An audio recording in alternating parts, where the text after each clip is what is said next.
Okay, I promised Lemonade War, so some more Lemonade War here. This is going to be Chapter 2. Let me flip this around, and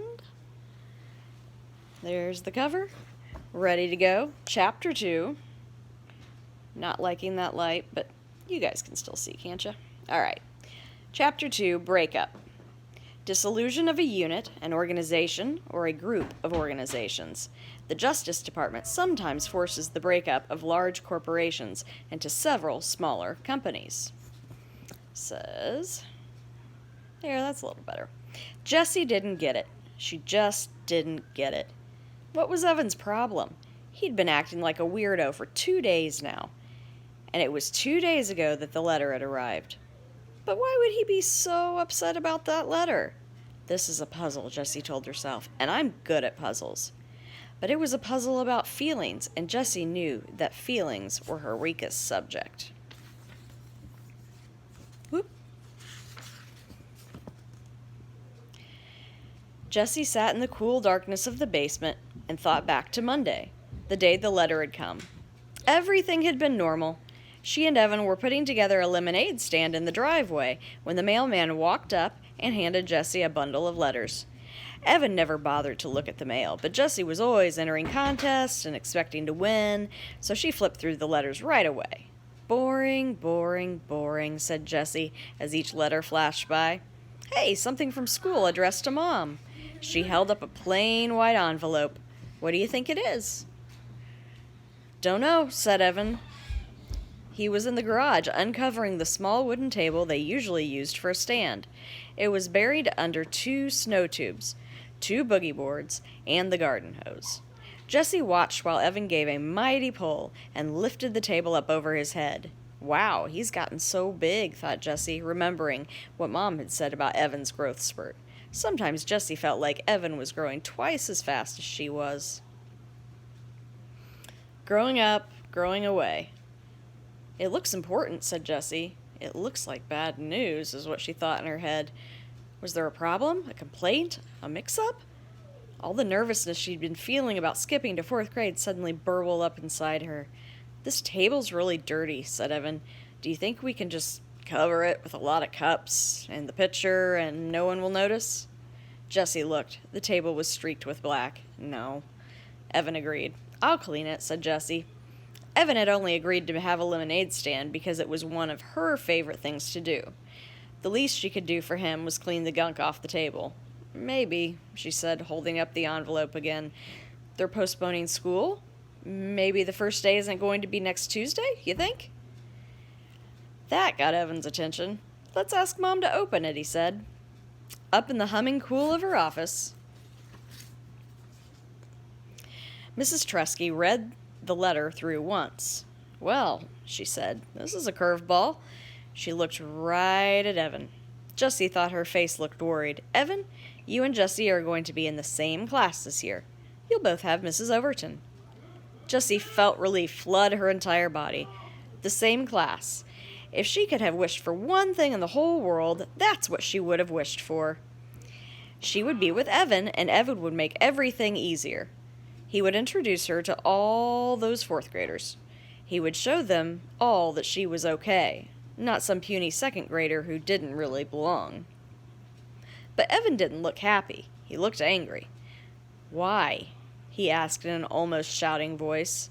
Mrs. Tresky scanned the letter. Well, the classes were small to start with, and now some of the 4th graders they thought would be attending art because they're moving or switching to private schools, so they need to combine the 2 small classes into one bigger class. That's so unfair, said Evan. I wanted Mrs. Scobie, and I don't want... He looked at Jessie. That is so unfair. Jessie was surprised. This was great news. Why didn't Evan see that? They always had fun together at home. Now they could have fun in school, too. It'll be fun, she said to Evan. It will not be fun, said Evan. School isn't fun. And then he stomped downstairs and locked himself in his room for the rest of the afternoon. They never finished the lemonade stand. And here it was, 2 days later, and Evan was still all locked up, even though he wasn't in his room. He wouldn't talk to her, and he wouldn't play with her. So Jessie went up to her room and did what she always did when she was upset or angry or sad or confused. She started reading Charlotte's Web. She had read the book about 100 times. She was at the good part, the happy part. Wilbur had just been named some pig, and he was getting all kinds of attention from the Zuckermans and the whole town. But Jessie couldn't settle into that happy feeling, the one that usually came when Charlotte said, "I dare say my trick will work, and Wilbur's life can be saved." Instead, she kept noticing an unhappy feeling tapping on her shoulder, and it wasn't the unhappy feeling that came from knowing that Charlotte was going to die on page 171. It was Evan. She couldn't stop thinking about what he had said. Jessie could only remember one other time that Evan had said, "I hate you," to her. Grandma had been over, and Evan needed help with his math homework. He had that frustrated, screwed-up mouth look that he sometimes got with math or spelling or writing reports. Mom called it his "he's a-gonna blow" look. But Grandma couldn't help him because it was all Greek to her. So Jessie had shown him how to do each problem. Well, she just sort of jumped in and done the problems for him. That was helping, wasn't it? Grandma had called her a girl genius, but Evan had ripped his paper in half and run upstairs shouting, "I hate you," just before slamming his door. That was last year.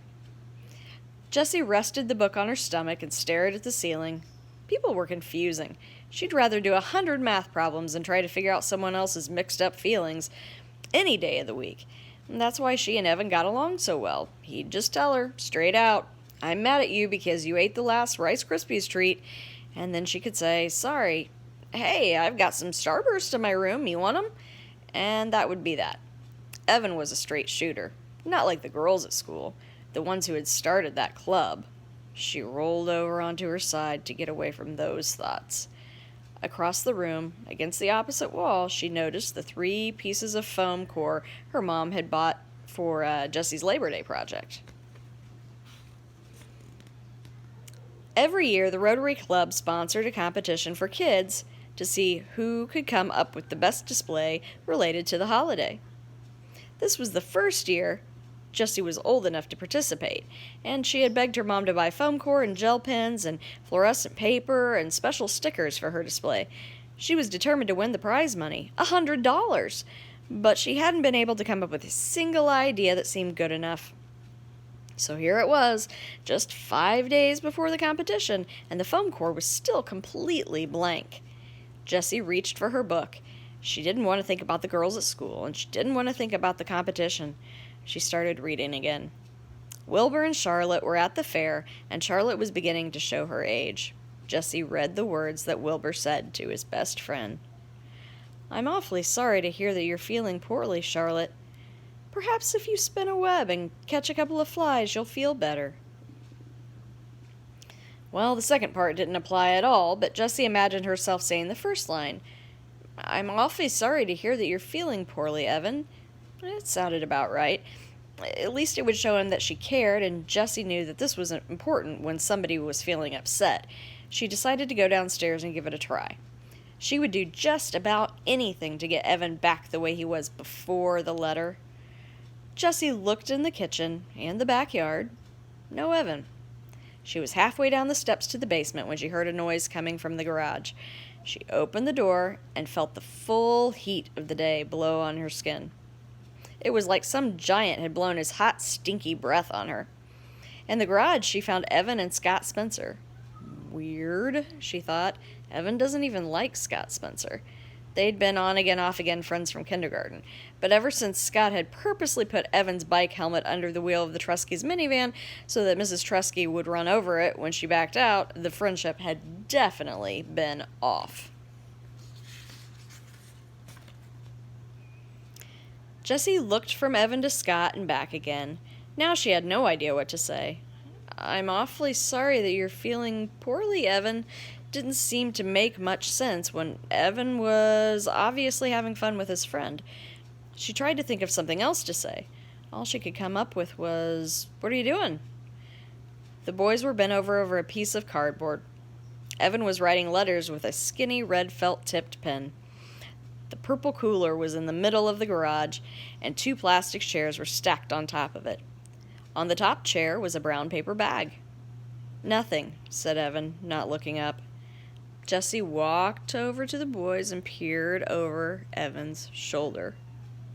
A sign says lemonade 50 cents. She said, "You spelled lemonade wrong. It's an O, not an I." But she thought, "Oh good, a lemonade stand, my favorite thing to do." The boys didn't say anything. Jessie saw Evan's mouth tighten up. "You want me to make the lemonade?" she asked. "Already made," said Evan. I can decorate the sign," she said. "I'm good at drawing butterflies and flowers and things." Scott snorted. "Huh, we don't want girl stuff like that on our sign. Do you want to use my lockbox to keep the money in? It's got a tray with separate compartments for all the different coins." "Nope," said Evan, still working on the sign. "Well," she said, looking around, "I can clean the table for you." The small wooden table, still covered in black streaks, was pushed up against the bikes. "We're not using it," said Evan. "But we always use the table for the stand," said Jessie. Evan pushed his face in her direction. "We don't want it." Jessie took a couple of steps back. Her insides felt runny, like a fried egg that hasn't cooked enough. She knew she should just go back into the house, but for some reason her legs wouldn't move. She stood still, her bare feet rooted to the cool cement. Scott whispered something to Evan, and the 2 boys laughed, low and mean. Jessie swayed toward the door, but her feet stayed planted. She couldn't stand it that Evan wanted to be with Scott, who was a real jerk, more than her. "Hey," she said, "I bet you need change. I've got a ton. You could have all my change, as long as you pay it back at the end of the day." "Don't need it," said Evan. "Yeah, you do," insisted Jessie. "You always need change, especially in the beginning. You'll lose sales if you don't make change." Evan capped the pen with a loud snap and stuck it in his pocket. "Scott's bankrolling us. His mom keeps a change jar, so we've got plenty." The boys stood up. Evan held the sign for Scott to read, turning his back on Jessie. "Awesome," said Scott. Jessie knew that the sign was not awesome. The letters were too small and thin to read from a distance. Even Evan should have used a fat marker instead of a skinny felt-tip pen. Everybody knew that. There weren't any pretty decorations to attract customers, and the word lemonade was spelled wrong. Why wouldn't Evan take a little help from her? She just wanted to help. Scott turned to her and said, "Are you really going to be in 4th grade this year?" Jessie's back stiffened. "Yep," she said. "Wow, that's so freaky." "It's not," she said, sticking her chin out. "It is too," said Scott. "I mean, you're a 2nd grader, and now you're going to be a 4th grader. That's just messed up." Jessie looked at Evan, but he was busy taping the sign to the cooler. "Lots of people skip grades," said Jessie. "It's not that big a deal." "It's completely weird," said Scott.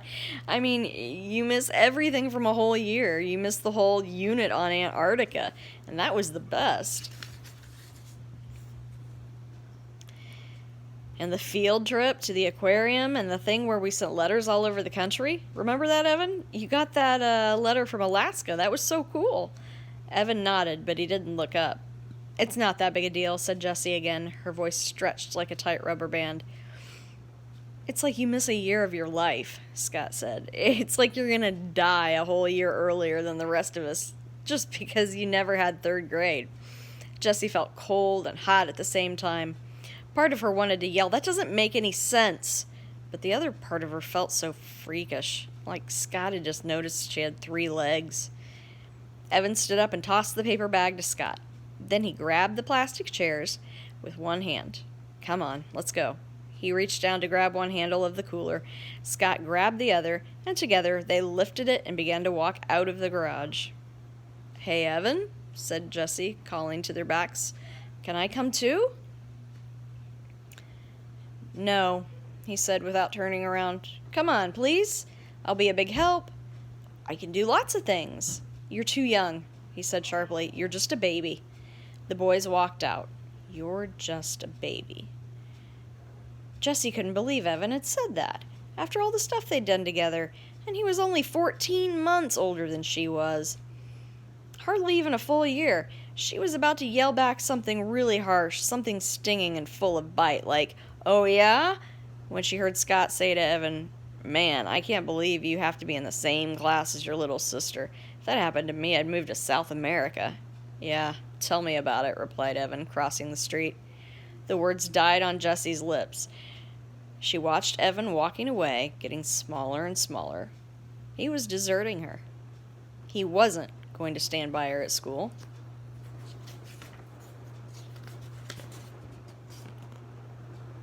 He wasn't going to smooth the way for her. He was going to be on the other side, with all of them, looking down on her, telling everyone that she was too young to be part of the crowd, telling everyone that she didn't belong.